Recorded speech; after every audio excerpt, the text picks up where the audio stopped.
J'espère qu'aujourd'hui tu vas bien. Bienvenue sur Soul Food. Aujourd'hui, je voudrais vous partager juste le psaume 91.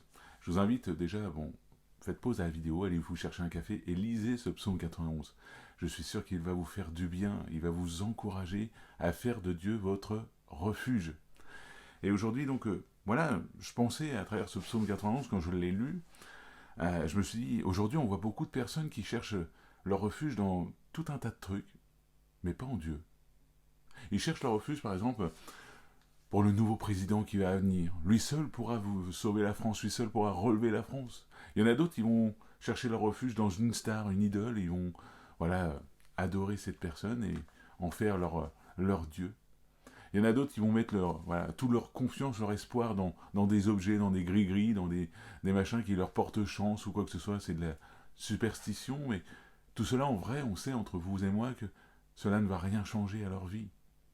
On sait qu'il n'y a qu'un seul qui peut changer, il n'y a qu'un seul qui peut les protéger, les fortifier, les encourager, c'est Jésus, le roi des rois, le Dieu tout-puissant. Alors aujourd'hui, je voudrais détailler avec vous ce psaume 91, j'espère que vous avez fait pause et que vous avez lu un peu, parce que je suis sûr qu'il va vous fortifier, vous encourager. Mais là, aujourd'hui, je vais vous détailler un peu ce psaume. Un des versets, je m'arrête en tout premier, c'est le verset 2, Psaume 91, verset 2, « Je dis à l'Éternel, mon refuge et ma forteresse, mon Dieu en qui je me confie. » Mon Dieu en qui je me confie. Notre refuge, notre forteresse se trouve en Dieu. Elle ne se trouve pas dans un objet, elle ne se trouve pas dans un homme, elle ne se trouve pas dans un membre de notre famille ou dans notre animal de compagnie, non. Notre refuge se trouve en Dieu seul, en Jésus. Aujourd'hui, peut-être que ça peut arriver de temps en temps où on faiblit et du coup on a tendance à se confier en autre chose. Mais aujourd'hui, je vous invite vraiment, arrête de te confier en autre chose. Arrête de chercher, vouloir à trouver autre chose qui puisse faire ce que Dieu seul peut faire.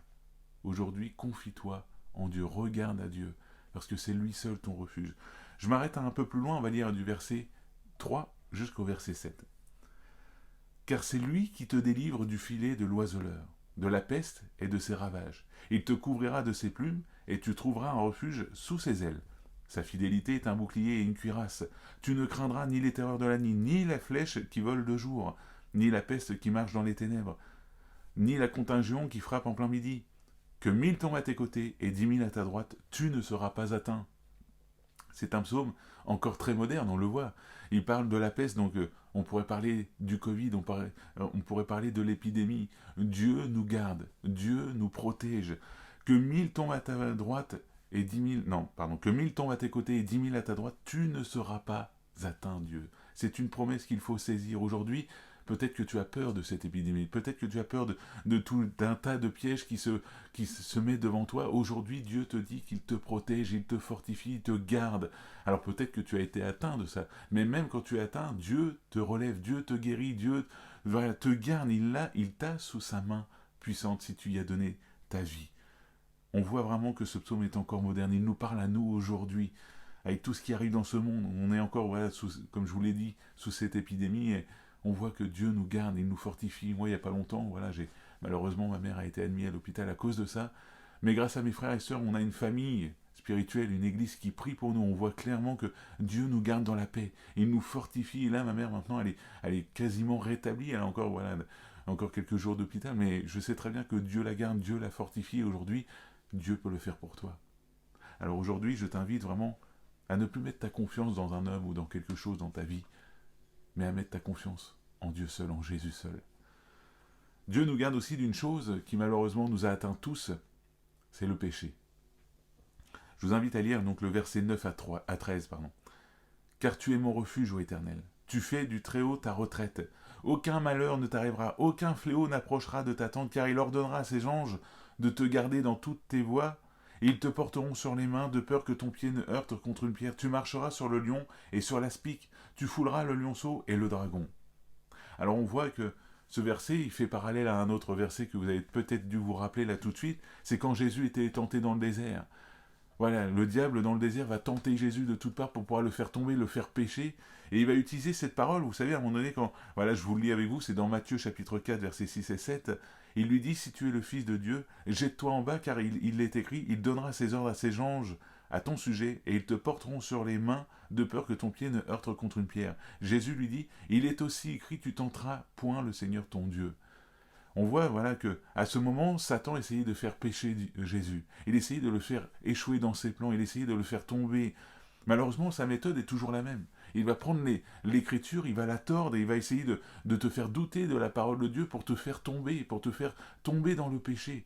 Mais aujourd'hui, c'est à toi et c'est à toi seul. Tu peux le faire toi seul parce que moi, je ne peux pas le faire pour toi. Si je pouvais, je le ferais, mais c'est à toi de te tenir dans la prière, de prendre du temps avec Dieu, du temps dans la présence de Dieu, de prendre du temps aussi pour lire la parole de Dieu. C'est comme cela que tu pourras déjouer ce que l'adversaire essaye de tendre comme piège. Tu pourras déjouer les pièges du diable uniquement par la parole de Dieu et en prenant du temps dans la prière avec Dieu. Et c'est comme cela aussi qu'on fait de Dieu notre bouclier. C'est comme ça qu'on fait de Dieu notre refuge. Quand on se réfugie en lui dans la prière, quand on prend du temps dans la prière, on fait de Dieu notre bouclier. Et à la fin de ce psaume, il y a une magnifique promesse que je voulais souligner avec vous pour finir. On le lit ensemble, c'est dans le verset 14 jusqu'au verset 16. Puisqu'il m'aime, je le délivrerai, je le protégerai puisqu'il connaît mon nom. Là, c'est Dieu qui parle. Il m'invoquera et je lui répondrai. Je serai avec lui dans la détresse, je le délivrerai et je le glorifierai. Je le rassasierai de longs jours et je lui ferai voir mon salut. Dieu promet la délivrance à ceux qui l'aiment, à ceux qui l'invoquent dans la vie.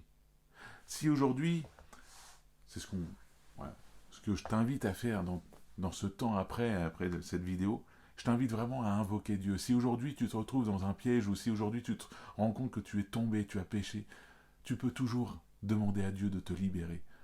Dieu ne veut pas juste te regarder et te dire voilà, il souffre et tout, non. Dieu est un Dieu compatissant, un Dieu qui souffre avec toi. Alors aujourd'hui, si tu es dans la souffrance, tu peux invoquer Dieu. Dieu peut te donner sa paix, Dieu peut te donner sa joie, son amour. Aujourd'hui, Dieu peut agir, il n'est pas un Dieu mort, c'est un Dieu qui est bel et bien vivant et qui veut agir dans ta vie. Alors aujourd'hui, ne perds pas de temps.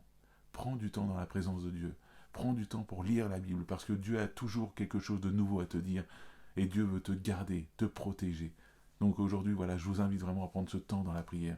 Soyez bénis et encouragés. J'espère que cette vidéo vous a fait du bien, qu'elle vous parle à votre cœur et que voilà, elle vous a pu vous rebooster un peu. N'hésitez pas à laisser un petit pouce, un commentaire si cette vidéo vous a plu et j'aime toujours vous lire. Donc voilà, n'hésitez pas à me dire ce que vous avez pensé de cette vidéo. Que Dieu vous bénisse. À la prochaine.